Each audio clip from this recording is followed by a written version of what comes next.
Good morning class 7th। आज 19 नवंबर है और आज हमें पढ़ना है members of the legislative assembly, जिनको हम एमएलए के नाम से जानते हैं। स्टार्ट करते हैं। N MLA is a representative of the public. एक जो एमएलए होता है वह जनता का एक रिप्रेजेंटेटिव होता है। MLAs are directly elected by the people of the state through general elections for a period of 5 years।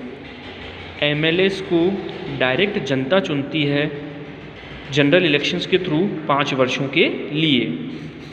अब पेज नंबर 163 पर आ रहे हैं, हम क्वालिफिकेशंस देख रहे हैं। A person who wants to become a member of the legislative assembly of a state must fulfil the following requirements. एक इंसान जो कि एमएलए बनना चाहता है उसके अंदर ये क्वालिफिकेशन होनी चाहिए। He must be a citizen of India, वह भारत का नागरिक होना चाहिए। He must be above the age of 25 years, वह 25 वर्ष से अधिक उम्र का होना चाहिए। He must not hold any post of profit under the state और सेंट्रल गवर्नमेंट। उस व्यक्ति की ना ही तो कोई राज्य सरकार की सरकारी नौकरी होनी चाहिए और ना ही कोई केंद्रीय सरकार की सरकारी नौकरी होनी चाहिए। He must not be mentally unstable और बैंकरप्ट, वह मेंटली अनस्टेबल नहीं होना चाहिए और ना ही बैंकरप्ट होना चाहिए। He should not have been थोड़ा सा ब्लर हो रहा है, convicted of for some grave offence, और ना ही उसे किसी भी जुर्म की सज़ा मिली हुई होनी चाहिए। द लेजिस्लेटिव असेंबली और the Vidhan Sabha like the Lok Sabha elects it's speaker and deputy speaker in the first sitting after the elections. जो लेजिस्लेटिव असेंबली होती है, विधानसभा, वे भी लोकसभा की तरह अपने स्पीकर और डेप्यूटी स्पीकर को फर्स्ट मीटिंग के अंदर ही वहीं के मेंबर्स के थ्रू, इलेक्शंस के थ्रू चुन लेते हैं। They are elected by the members and can also be removed by the members by passing a vote of no confidence against him. इन स्पीकर्स को और डेप्यूटी स्पीकर्स को वहीं के मेंबर्स इलेक्शंस के थ्रू चुन भी सकते हैं, और अगर किसी वक्त पर हटाना हो तो नो कॉन्फिडेंस का मूवमेंट लाकर उन्हें ये हटा भी सकते हैं। Functions performed by the speaker. Speaker कौन कौन से कार्यों को करता है उसके बारे में देखिए। He presides over the meetings of the legislative assembly, वह विधानसभा की बैठकों की अध्यक्षता करता है। द रिजोल्यूशंस और bills can be passed only with his permissions, विधानसभा के अंदर जो भी बिल आते हैं वे सिर्फ स्पीकर की परमिशन पर ही पास हो सकते हैं। He maintains discipline and decorum in the Vidhan Sabha, speaker ही विधानसभा के अंदर डिसिप्लिन और डेकोरम को बनाए रखता है। He allots time to members to speak in the Vidhan Sabha, वह विधानसभा के अंदर के मेंबर्स को टाइम देता है ताकि वे भी अपनी बात रख सकें। नेक्स्ट है the functions and powers of the state legislature. एक स्टेट लेजिस्लेचर्स के क्या क्या फंक्शंस है और क्या क्या पावर्स है उसे देखिए। लेजिस्लेटिव फंक्शंस देखिए। The state legislature makes law on 66 subjects mentioned in the state list. State legislator state list में मेंशन 66 सब्जेक्ट्स पर कानून बना सकता है। It can enact laws on the 47 subjects included in the concurrent list also, वह concurrent list में शामिल 47 subjects पर भी कानून बना सकता है। मतलब स्टेट लेजिस्लेचर क्या कर सकता है कि जो स्टेट लिस्ट है उसके 66 सब्जेक्ट्स पर तो कानून बना ही सकता है, लेकिन कंकरेंट लिस्ट के 47 सब्जेक्ट्स पर भी कानून बना सकता है।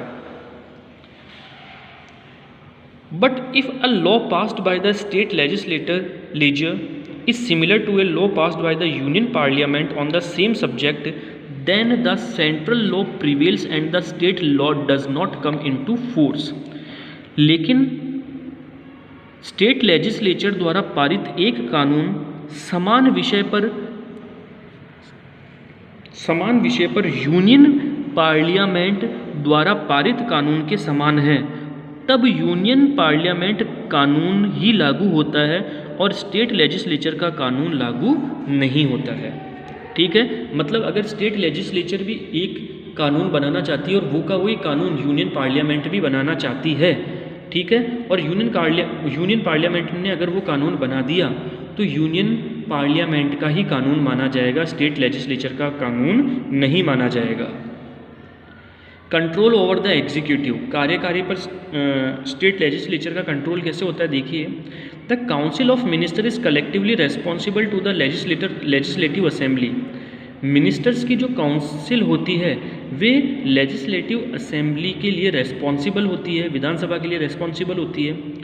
It remains in office so long as it enjoys the confidence of the house.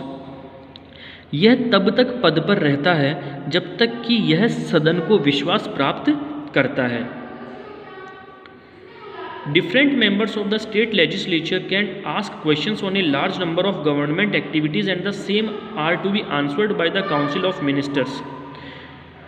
अलग अलग जो मेंबर्स है स्टेट लेजिस्लेचर के वे क्या कर सकते हैं, सरकार से जो भी सरकार पावर में है उनसे अलग अलग एक्टिविटी के बारे में क्वेश्चन पूछ सकती है और जो पावर वाली सरकार है काउंसिल ऑफ मिनिस्टर्स जो हैं उन्हें जवाब देना भी होता है। This shows how powerful the legislative assembly is. ये बताता है कि किस तरीके से एक विधानसभा पावरफुल है। नेक्स्ट है देखिए financial functions. All money bills have to be first placed in the legislative assembly. जितने भी मनी बिल्स होते हैं वे सबसे पहले विधानसभा में आते हैं। The assembly has complete control over the state and finances.